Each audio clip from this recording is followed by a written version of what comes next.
গরমের সকালটা ছিল একটু অন্যরকম। প্রাকৃতিক সৌন্দর্যে ঘেরা বিজয়নগরের ছোট্ট এক গ্রাম মুকুন্দপুর। কোলাহলময় শহর ছাড়িয়ে সবুজে মোড়া পথ আর লিচু বাগানের আহ্বান। নয়নাভিরাম এই মুকুন্দপুরের টানে আজকের এই যাত্রা। আমার কাছে ঈদুল আজহা আসতে না আসতে ঈদুল আজহার ফ্লেভার পেয়ে যাচ্ছে। সরাইল থেকে মুকুন্দপুর যেতে হলে অতিক্রম করতে হবে প্রায় 30 থেকে 35 কিলোমিটার পথ। অবস্থান করছি ঢাকা সিলেট হাইওয়ের পাশে। অপেক্ষা করছি দিগন্ত বাসের জন্য। ব্রাহ্মণবাড়িয়া টিম্পোকে তো যে আগন্ত বাস ভোকালের যে বাসটা এই বাসের জন্য আমরা খুব তো আমরা রোদের মতো অপেক্ষা করতেছি। আমার ভিতর একদম মানে ভাঙ্গা কাঠের মতো ফাটা কাঠের মতো হুকাই গেছে। স্পন্সর করছে লেবুর শরবত লেমন জুস।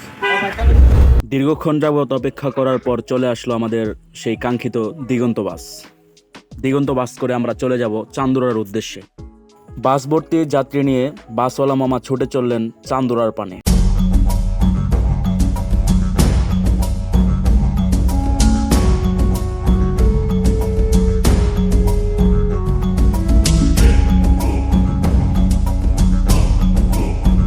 পাশেই বয়ে চলেছে ব্রাহ্মণবাড়িয়ার ঐতিহ্য বহনকারী তিতাস নদী। এই তিতাস নদী ব্রাহ্মণবাড়িয়ার পুরোটা জুড়ে বিস্তৃত।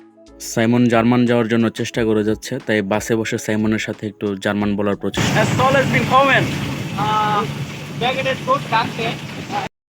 আমরা অলমোস্ট চান্দুরা পৌঁছে যাচ্ছি, আর মাত্র কিছুক্ষণ সময়। আমরা হচ্ছে চান্দুরাতে এই মুহূর্তে বাস থেকে ল্যান্ডেড। এখন আমরা হচ্ছে একটা রিক্সা অথবা একটা সিএনজিতে করে সেই নিজের বর্ডার থেকে মুকুন্দপুরে চলে যাব। এবং আমার ফ্রেন্ড সার্কেল বা আমার কলিগরা ওরা হচ্ছে খুবই টায়ার্ড এবং তারা উদ্দাম উল্লাসে।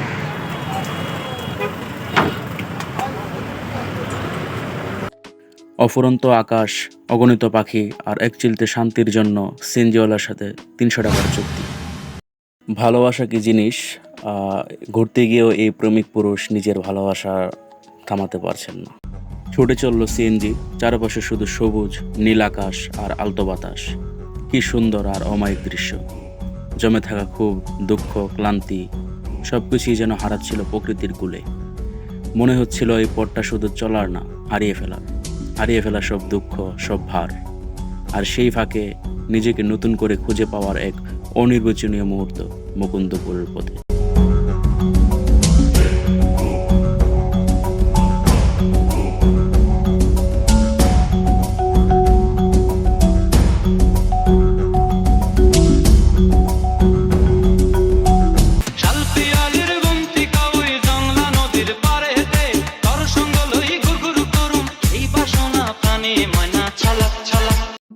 অবশেষে চলে আসলাম আমাদের সেই মুকুন্দপুরের লিচুর বাগানে। কি সুন্দর লিচু গাছের মধ্যে ধরেছে, অসাধারণ দেখতে, চমৎকার লাগছে। দিনাজপুরের পরে সর্বোচ্চ যে দ্বিতীয় সর্বোচ্চ যে লিচু উৎপাদিত হয় সেটা হচ্ছে কি আমাদের ব্রাহ্মণবাড়িয়ার মুকুন্দপুর। ওই কিরে লিচু মধুর মতো। এইখানে লিচু বাগানে এসে একটা অভিজ্ঞতার সম্মুখীন হলাম। এইখানে যে বাগানে আছে তাদের ব্যবহার খুবই উগ্র। লিচু কিনতাম ও মায়া গো। আমি এনে গেছি কার দিকে যে লিচু কত গ্রাম কথা গুলে 450 আর কথা না করে 400।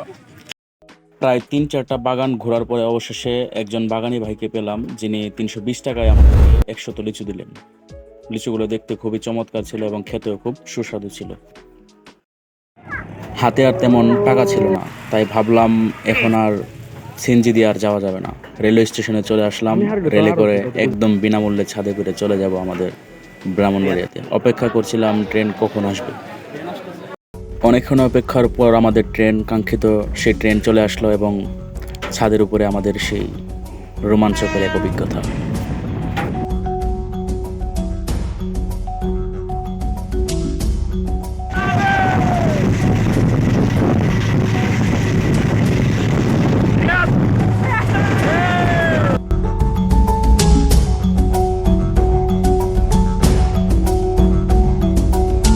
এই যাত্রা এবারের মতো ফুরলো। জীবনের এক সুন্দর এক অভিজ্ঞতা, রোমাঞ্চকর এক অভিজ্ঞতা, স্মরণীয় হয়ে থাকবে সবসময়।